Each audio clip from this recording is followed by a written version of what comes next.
Okay, great. Marcus Stoinis has now joined us for Australia's post-match press conference. Can I please ask everyone on Zoom to raise your hand if you'd like to ask a question, and I'll pass over to Cole now. Thank you.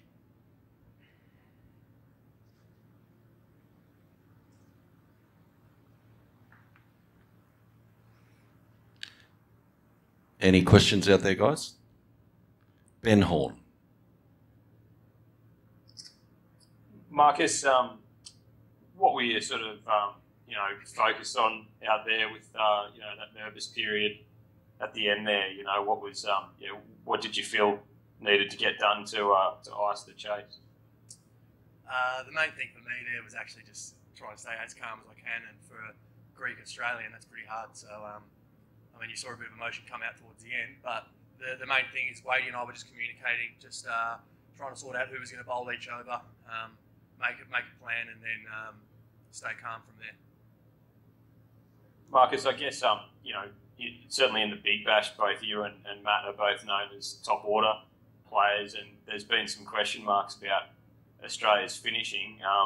Was it sort of nice to prove that you guys can do the job as finishers? Yeah, I think that's important. I know there's a lot of questions around that sort of stuff.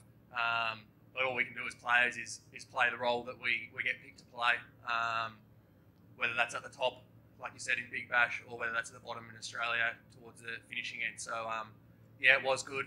It was a bit of a, I won't lie, there was a bit of a feeling of, oh, here we go again. There's a run chase on here. So it was nice to get that one over the line.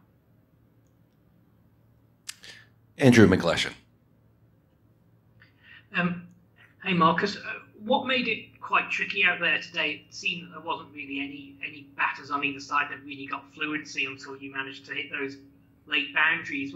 Did conditions take you a bit by surprise, or is that what you expected? It's what we expected to an extent.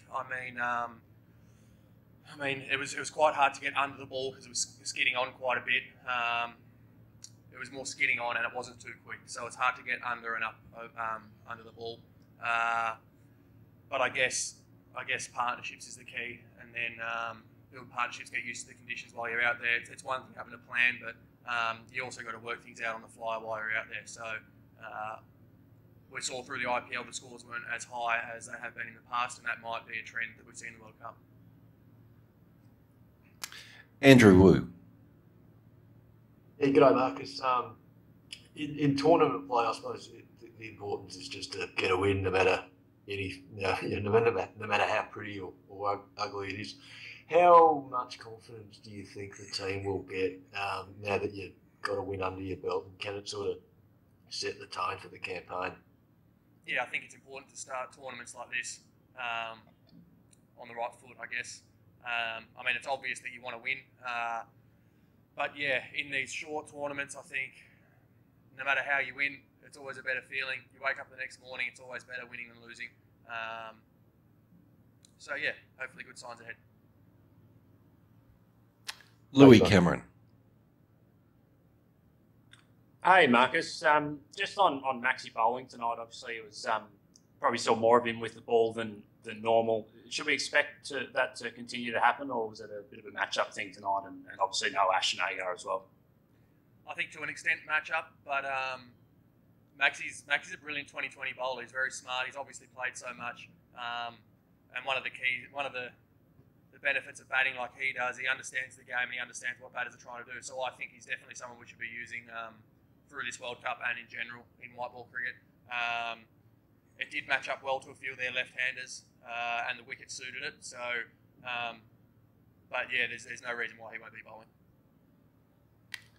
Would it be tough on Ashton? Sorry, would it be tough on Ashton, I suppose, if he continued to be left out because of that? Yeah, definitely.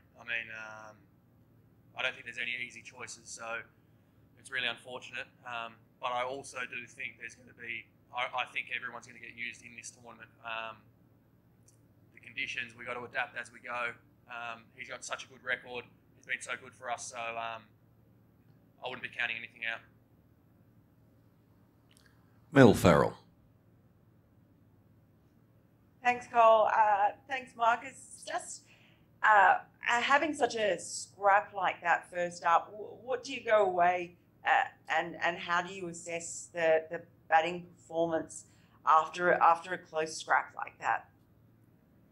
Yeah, in those scraps, I think it can be quite difficult. I think the key in those sort of games is to build some partnerships, but I mean, also you've got to be aggressive at the start, and so that's what our openers look to do. Finchie was, I don't know whether it's unlucky, but like tried to hit a cut shot and got caught down on the fence there. So that's what we ask him to do. Look to score. Davey was looking good. I actually think Mitch looked brilliant. His plans were good. He was looking dangerous. He hit a few nice shots straight to the fielder. So these games, South Africa fielded very well. They bowled well. They scrapped. They're really good at that. They put a lot of pressure on us, and they're known for that. So yeah, we'll talk as a batting group, but you're always so close. It's never big things. I think it's just the small things. Thanks. Two more here, guys. We'll go to Rob Forsyth and then back to Benny Horn to finish off. Rob. Hey, Marcus. You mentioned that feeling of here we go again. What do you think in terms of sort of, the batting group? What have you learned compared to previous collapses that you're able to do better today? And I suppose just on the whole, do you feel sort of confident that, as a batting order, you can post some far bigger totals than that when given the chance? Well, to be honest, mate, you got to get the conditions to score the big totals. So, I mean, that's just sometimes how cricket goes. And what it asks you with these conditions is to adapt to the situation. And it doesn't always mean that we're going to post big scores or it's going to make it look easy. But I think that's what's our role as professional cricketers. So you go out, you see what's happened, you understand the situation, you try and play that as best as you can. So, I mean, that's all we can do, I reckon. Last one, Benny Horn. Marcus, you mentioned before that, in this tournament, almost everyone will get a go because you have to really adapt to situations and conditions. What was it about today's situation that led to the three fast bowlers, specialist fast bowlers, being picked? And I guess in other formats, Australia really relies on its fast bowling. Can you continue to do that here, even though most people would have expected the conditions to be slow? Yeah, I mean, that's what's so hard. I think obviously I'm not involved in any of those discussions about selections, so that makes it hard. I'd love to give you some comments on that, but I mean, it was always going to be hard for someone that missed out. All of those players that were in the mix there, all of us, I mean, there's an argument for everyone to be in the team. I think also the power play bowling was really important, and it showed today. I mean, Hoff bowled brilliantly. He went for pretty much no runs, went for 7 off 3 overs, I think. Camo bowled brilliantly, and Starkey, finishes off. We need him to finish off at the death and swing the new ball. So there's no easy answers, and we'll probably just see what happens as the tournament goes. Thanks, Ben, and thanks, Marcus. We'll catch up with all of you guys in the next few days. Thank you.